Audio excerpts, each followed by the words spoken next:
Um dos maiores papos de boteco que existem quando a gente fala de Fórmula 1 é aquele de pilotos que foram campeões mundiais, mas não eram grande coisa assim. Esse é um papo legal da gente ter, hein? Meu nome é Sérgio Silverni, você tá chegando no Boteco F1, já deixa o like que é muito importante pra gente. E pra bater esse papo comigo tá o estagiário da Fórmula 1. Ei, estágio, tudo bem? Tudo bem, e você, Serginho? Eu tô bem, você ficou maior de repente. Que eu tô aqui 2 centímetros no capacete, 2 aqui no tênis que tá maior que o seu. Né? Você já não é um cara que, jogou basquete.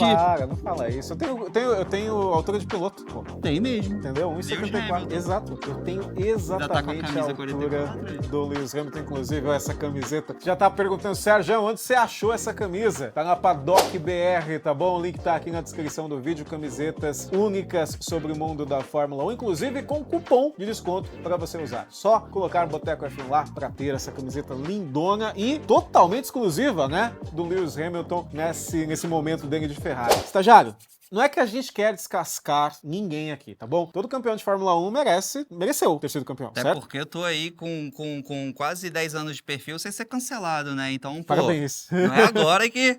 Não leva tão a sério, tá? É um papo que você já teve aí falando, aquele time de futebol que era incrível, sempre tinha aquele cara que tava meio na carona, né? O que esse cara tava fazendo ali? Foi campeão, mas não era o melhor do time. É a mesma coisa, só que no mundo da Fórmula 1. Foram as circunstâncias, o momento, o carro que fizeram dele campeão mundial, mas ele não está na lista dos maiores campeões. Inclusive, tem o oposto disso, que pode virar pauta em algum momento, que são pilotos que não são campeões mundiais, mas tem mais nome que esses campeões. Vamos começar na treta já? Bora. Damon Hill, na mesa. Nossa senhora. 1996, o Damon Hill é campeão pela Williams. Lembrando que ele já tinha disputado o título em 1994, né? O ano do Ayrton Senna. 95, a Williams estava... Se parar pra pensar, 95, a Williams até tinha o melhor carro que a Benetton. Mas Damon Hill e David Coulter não eram materiais para ser campeões. Aí em 96, não tinha como, né? O carro da Williams era muito melhor e o Hill conseguiu o seu título, se tornando, na época,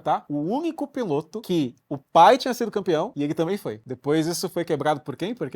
Nico Rosberg, Keke Rosberg. Faz sentido colocar o Hill nessa lista? Faz sentido. E a gente sabe que se não fosse pelo acidente do Senna e talvez aquele incidente com o Schumacher, dificilmente ele estaria aí como campeão de 96, né? Exato. Assim, um bom piloto, a gente tá dizendo que ele é ruim, mas no hall de grandes pilotos da história, nunca ninguém vai colocar o Damon Hill. O bom é que o Hill, ele é quase como eu posso dizer, ele é um gatilho para a saída do Adrian Newey da equipe, né? Que o Hill é mandado embora como campeão mundial. Em 97 ele vai correr pela Arrows e foi uma briga ali de querendo um salário aqui, um salário acolá. O pessoal da Williams, o Patrick Head e o Frank Williams falaram, tchau filho, a gente não vai pagar o que você quer porque, né, não queremos. E aí ele foi mandado embora, foi correr com a Arrows no ano seguinte.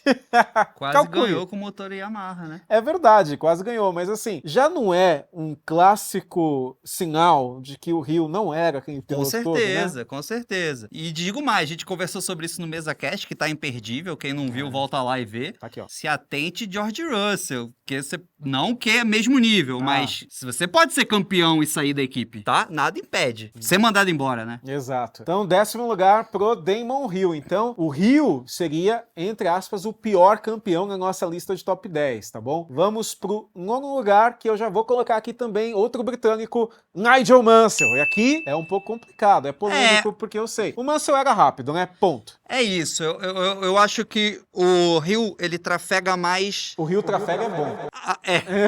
O Hill trafega é ótimo. O Hill corre, mas o Hill, ele é mais mediano clássico. O Mansell, ele é mais aquele cachorro louco, que é capaz de coisas incríveis e capaz de coisas absurdas. Como aquela vez que ele tira o pé demais pra celebrar.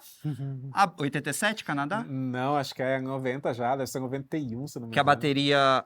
na verdade, ele tem um problema na embreagem, né? Ele dá uma diminuída, aí o carro entra em stall, morre, né? Ele e o Piquet, ele tá celebrando antes da hora, só que ele diminui tanto... Isso, no Canadá, né? Inclusive, essa é a última vitória do Piquet na Fórmula 1. Verdade, acho que é 87, o ano tá certo, não, acho que é isso. 91, acho. E a bateria acaba. Então ele é capaz de fazer umas coisas assim... incríveis e umas coisas absurdas. Eu acho que o cara mediano, ele tem que ficar mais no mediano. Ele não faz nem o absurdo e nem o incrível. Mas quando a gente pensa em grandes nomes da categoria, o Mansell vai entrar muito mais pelo folclore do que realmente era um pilotaço, né? Pelo bigode. Pelo bigode. O bigode tem que entrar mesmo. Tem que entrar. Vamos pro oitavo lugar, o George Scheckter. A gente vai pra África do Sul agora, né? Um campeão africano, 79 com a Ferrari. O Scheckter, ele tem uma questão, porque assim, ele consegue um título com a Ferrari, inclusive durante um tempo foi o último, né, vencedor Durante muito tempo. com a Ferrari durante muito tempo. Tá Até parecendo o Kimi Michael agora. Schumacher, né? Só que ele pega uma boa base do que o Lauda tinha deixado na Ferrari. Para pra pensar, o Lauda é campeão em 75, 77. Sendo o quê? 76, ele deveria ter ganhado o título mundial. Eu falo para todo mundo que o campeão virtual de 76 é o Niki Lauda. 78 para 79, chega em 79, Scheckter é campeão com aquele carro, mas depois nunca mais fez muita coisa, né, na categoria. É um nome que só a gente que é cabeça de gasolina conhece. Se você perguntar pra alguém os campeões mundiais, o cara vai travar em 79. Pode perguntar. Tem que ver o que o Vettel fez. Nossa, o Vettel deu uma titubeada em Não, 79. o Vettel sabe tudo. 80 Alan Jones, 79 Scheckter. O sétimo lugar, a gente falou dele um pouquinho no início, o Keck Rosberg. O Rosberg é campeão da Fórmula 1, né? Isso é muito louco. Em 82, é curioso porque 82 é um ano que parecia que ninguém queria ganhar. É um ano muito maluco. Uma vitória, né? Uma vitória. Ele ganhou a última ou penúltima corrida, acho que foi a última. Só que tem uma curiosidade com 82, que são os pilotos da Ferrari. O melhor carro em 82 era o carro da Ferrari. Só que qual é o problema? Primeiro o Villeneuve bate e perde a vida, lá em Zolder. E depois o Pironi sofre um acidente terrível, quebra as pernas, tenta voltar para a categoria, mas não conseguiu. Uma vitória, campeão mundial em 82, depois vai para Williams, até anda bem. Porém, eu acho que é a mesma coisa do Mansell, sabia? É um piloto rápido, porém que não tinha nada de muito mais especial, sabe?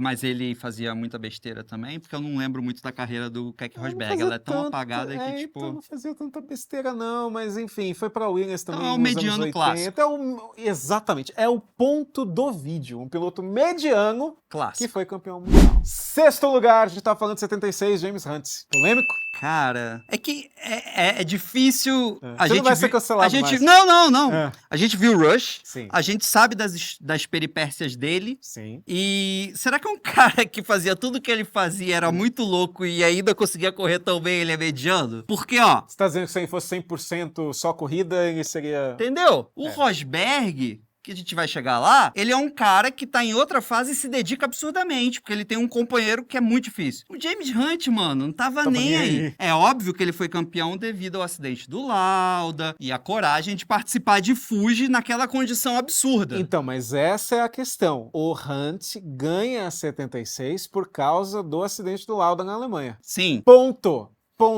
É igual...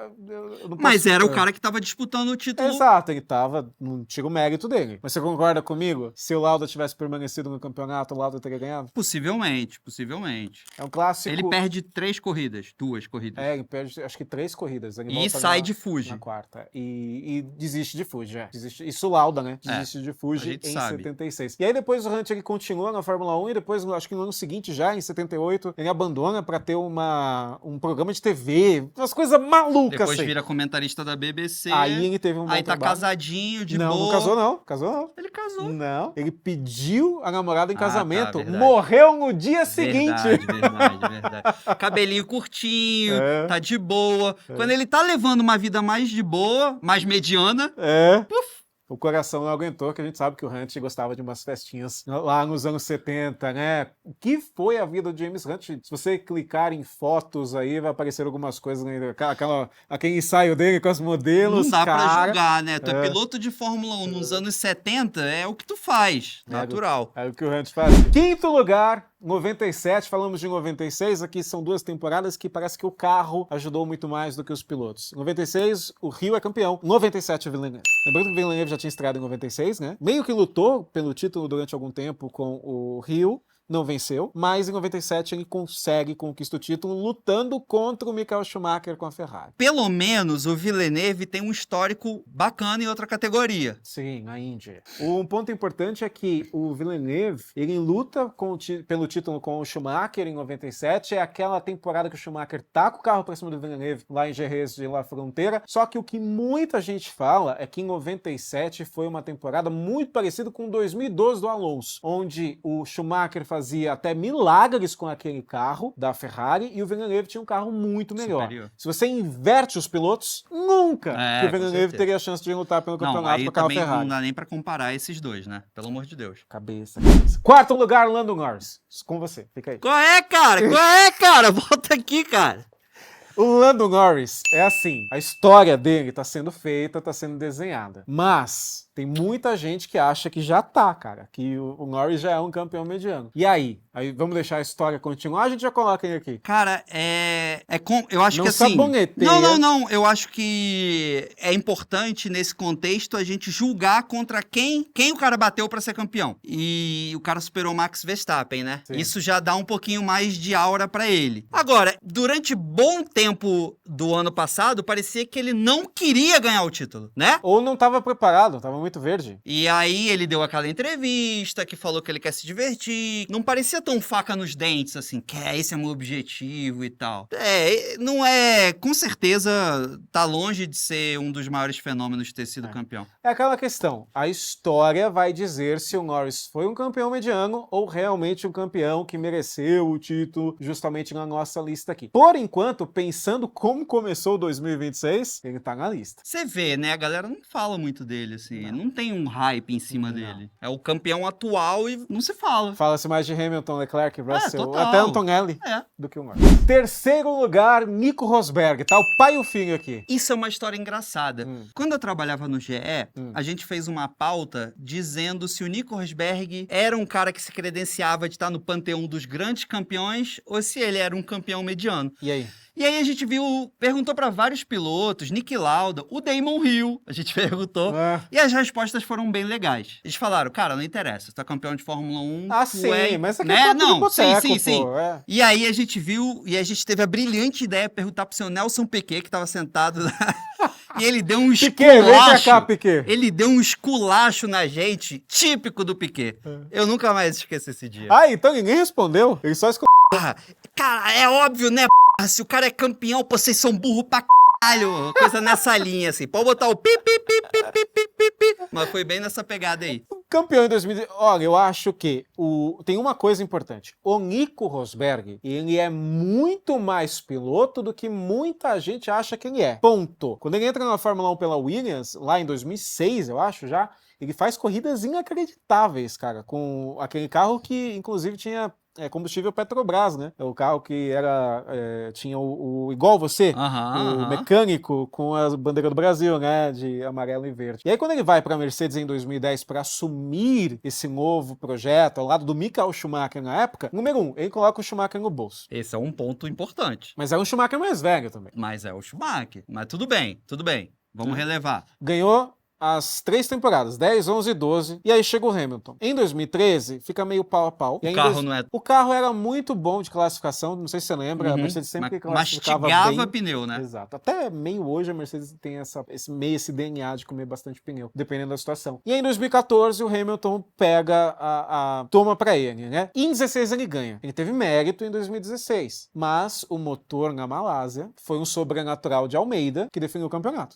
Agora você vê que ele para. Você vê que... Ele para em seguida. Eu acho que ele sentia que ele não tinha cacife pra continuar ganhando e deve ser um sacrifício tão absurdo você conquistar um bagulho desse que você fala assim...